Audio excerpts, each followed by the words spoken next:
حق کا ساتھی اللہ ہوتا ہے، میرا بھروسہ اسی عظیم ذات پر ہے، مجھے اس کی قدرت کی بڑائی معلوم ہے۔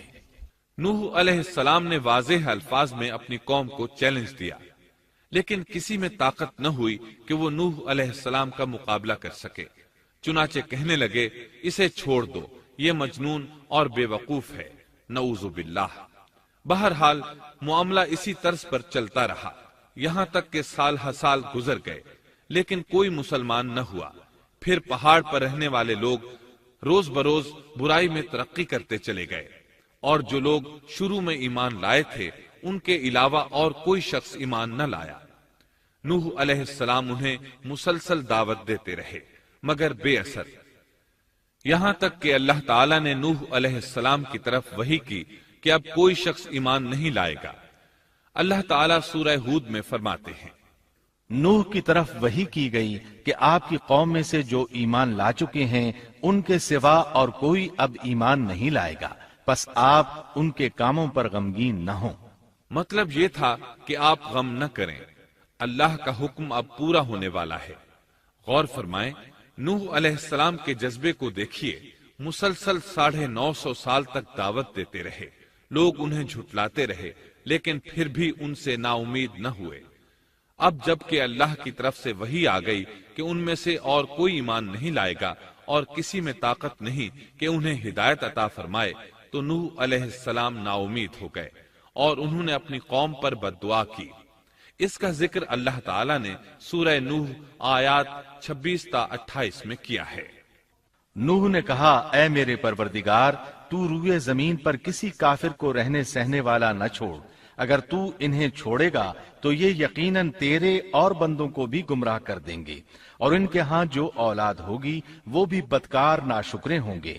اے میرے پروردگار، تو مجھے اور میرے ماں باپ کو اور جو بھی ایماندار ہو کر میرے گھر آئے اور تمام مومن مردوں اور عورتوں کو بخش دے، اور کافروں کو سوائے ہلاکت کے اور کچھ نہ دے۔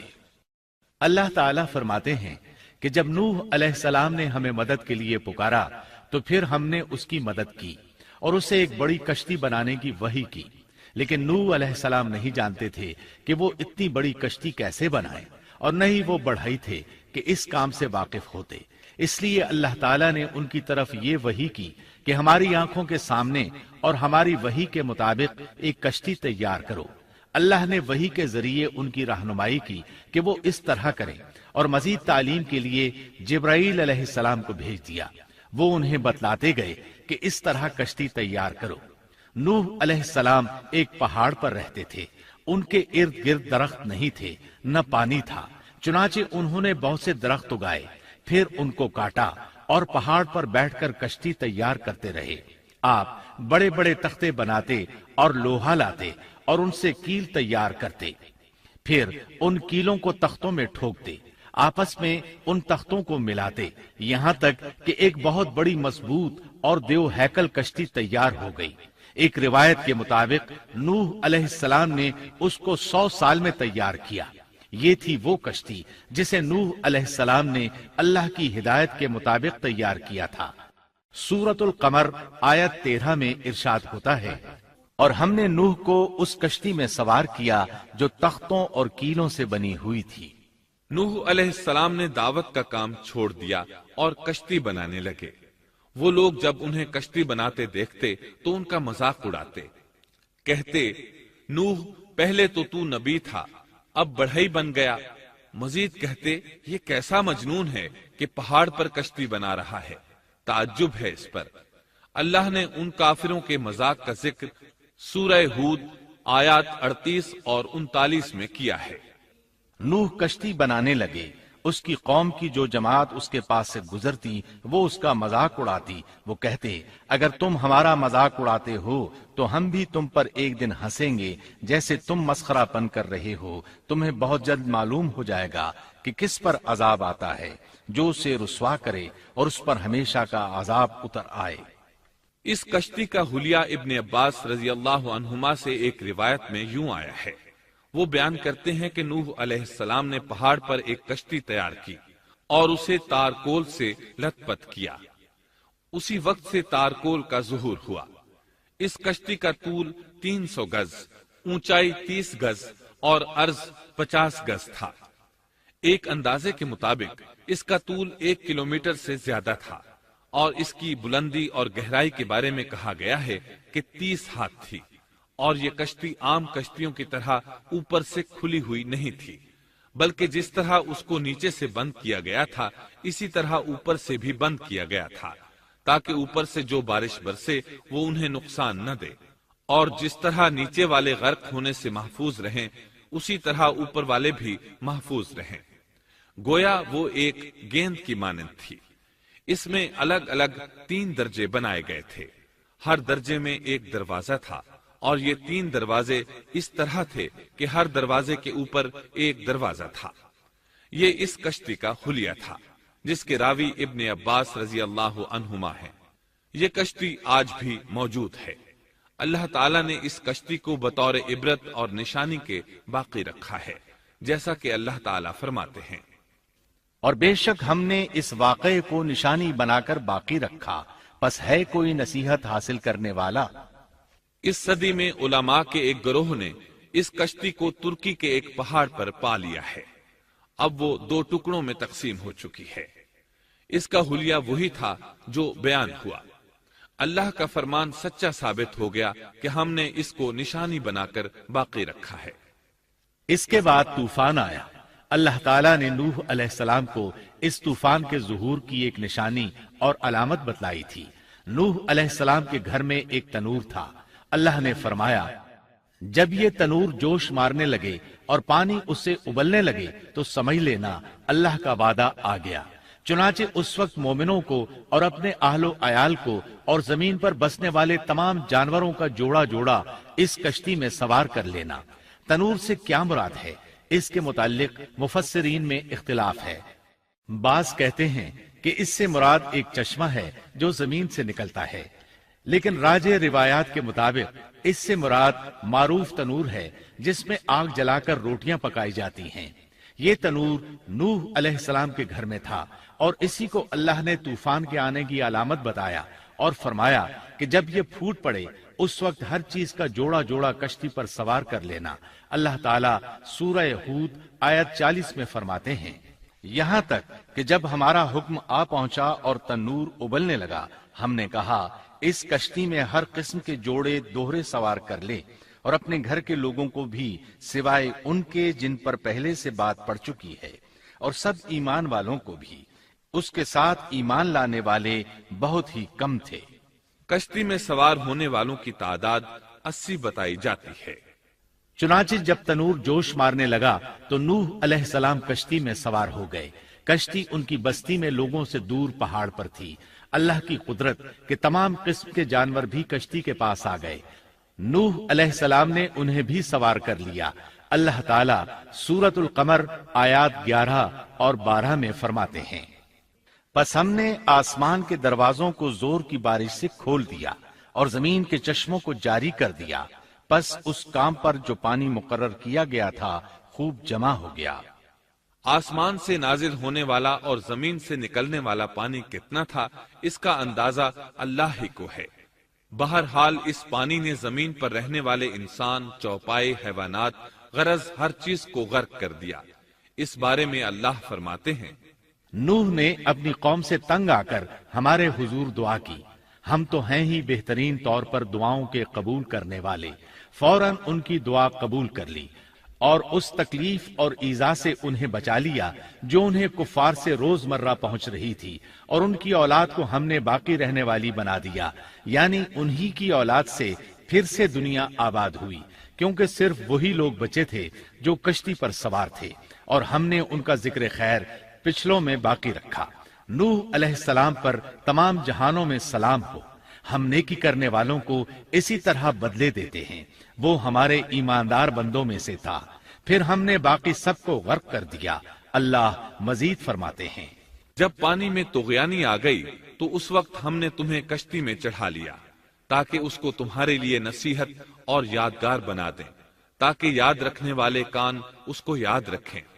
یعنی پانی اتنا زیادہ ہو گیا کہ اس سے تمام شہر، بستیاں، انسان اور جانور غرق ہو گئے، یہاں تک کہ پانی بلند پہاڑوں سے بھی اونچا ہو گیا، اور اتنے بلند پانی پر یہ کشتی نوح علیہ السلام اور ان کے ساتھیوں کو اپنے دامن میں سمیٹے اللہ کے حکم سے اور اس کی حفاظت میں پہاڑ کی طرح رواں دواں تھی، ورنہ اتنے طوفانی پانی میں کشتی کی حیثیت ہی کیا ہوتی ہے۔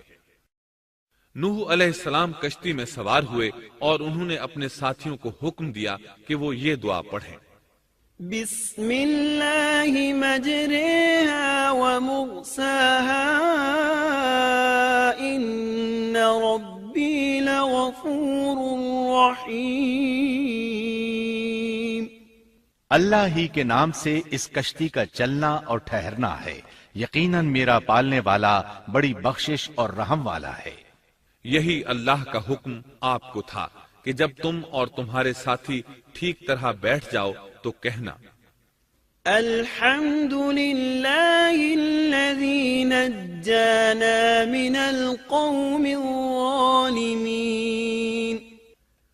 وقل رب انزلنی منزلا مبارکا وانت خیر المنزلین۔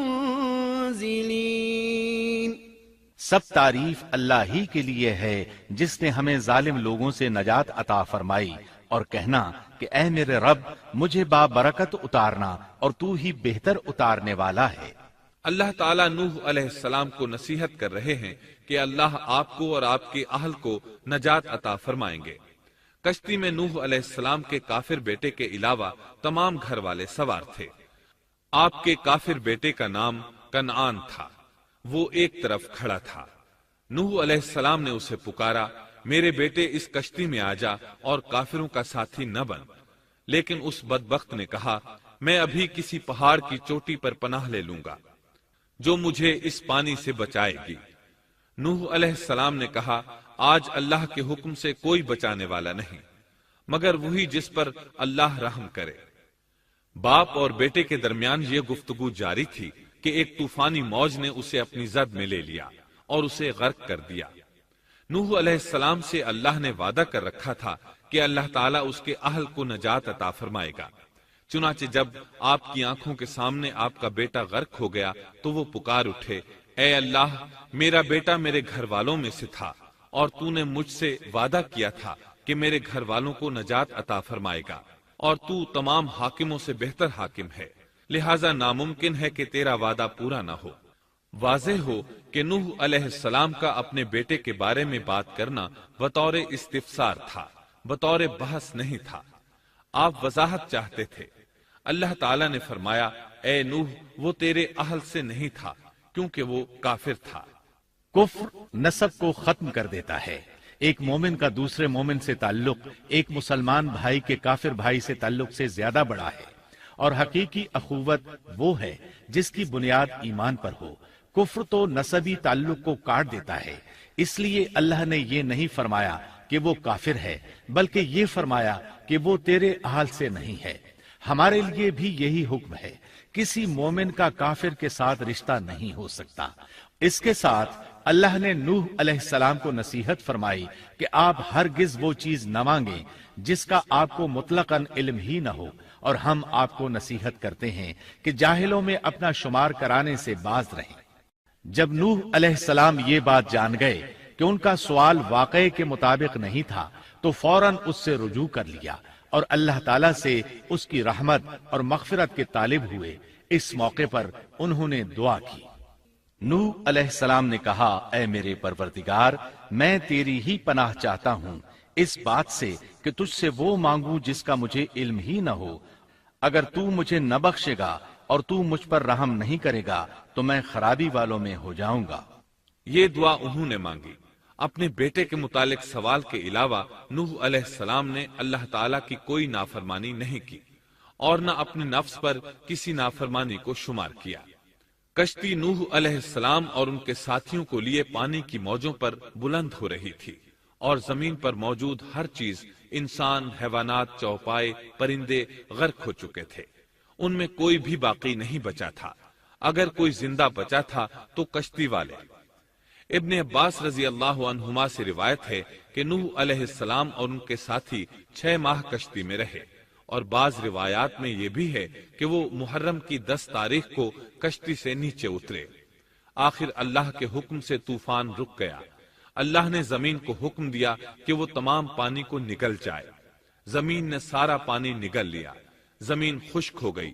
اللہ تعالیٰ سورہ ہود آیت 44 میں فرماتے ہیں، اور فرما دیا گیا کہ اے زمین اپنے پانی کو نگل جا، اور اے آسمان بس کر تھم جا۔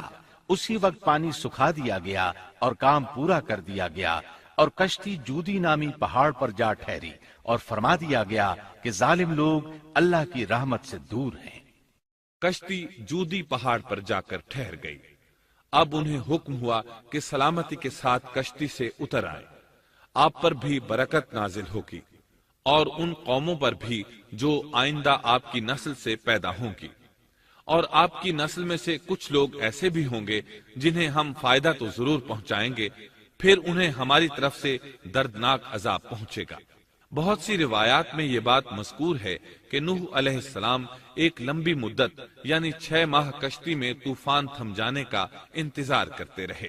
آپ نے طوفان کے حالات معلوم کرنے کے لیے ایک کبوتر بھیجا جو واپس آ گیا۔ اسے پاؤں رکھنے کو جگہ نہ ملی۔ اسے دوبارہ بھیجا گیا تو وہ پھر واپس آ گیا۔ چند دن بعد اسے پھر بھیجا گیا تو وہ اپنی چونچ میں زیتون کی ایک ٹہنی لیے ہوئے تھا۔ اس سے نوح علیہ السلام نے معلوم کر لیا کہ پانی زمین سے کچھ ہی اونچا رہ گیا ہے اور درخت وغیرہ اگ چکے ہیں۔ کچھ دن بعد اسے پھر بھیجا گیا۔ اس مرتبہ وہ واپس لوٹا تو اس کے پاؤں خاک آلود تھے۔ نوح علیہ السلام نے سمجھ لیا کہ طوفان رک گیا اور زمین خشک ہو چکی ہے۔ سیرت کی کتب میں یہ واقعہ موجود ہے۔ اسی کی بنیاد پر سیرت نگاروں کا کہنا ہے کہ کبوتر کا آنا سلامتی کی علامت تھا، اور اس کی چونچ میں زیتون کی ٹہنی نوح علیہ السلام کی بادشاہت کی طرف اشارہ تھا۔ اس طرح نوح علیہ السلام زمین پر اتر آئے۔ اس وقت اولاد آدم میں سے کوئی انسان سوائے ان لوگوں کے زندہ نہیں بچا تھا۔ جزیرہ عرب، فلسطین اور ان کے ارد گرد کا علاقہ غرق ہونے سے محفوظ رہا۔ ان کے علاوہ تمام زمین غرق ہوئی تھی۔ سب کے سب طوفان کی نذر ہو گئے۔ صرف نوح علیہ السلام سے اولاد پیدا ہوئی، اور زمین میں ان کی اولاد کے علاوہ اور کسی کی نسل باقی نہ رہی۔ اسی وجہ سے نوح علیہ السلام کو آدم ثانی اور ابو البشر ثانی کہا جاتا ہے، کیونکہ تمام کے تمام بشر انہی کی طرف منسوب ہیں۔ سورۃ الصافات آیات 75 تا 77 میں اسی طرف اشارہ ہے۔ اور ہمیں نوح نے پکارا تو دیکھ لو کہ ہم کیسے اچھے دعا قبول کرنے والے ہیں۔ ہم نے اسے اور اس کے فرمانبرداروں کو اس زبردست مصیبت سے بچا لیا۔ اس کی اولاد ہم نے باقی رہنے والی بنا دی۔ ایک دوسرے مقام پر اللہ تعالیٰ دیگر امم اور رسولوں کے متعلق کلام کرتے ہوئے فرماتے ہیں، اے ان لوگوں کی اولاد جنہیں ہم نے نوح کے ساتھ چڑھا لیا تھا، وہ ہمارا بڑا ہی شکر گزار بندہ تھا۔ نوح علیہ السلام کے 3 بیٹے تھے، سام، حام اور یافس۔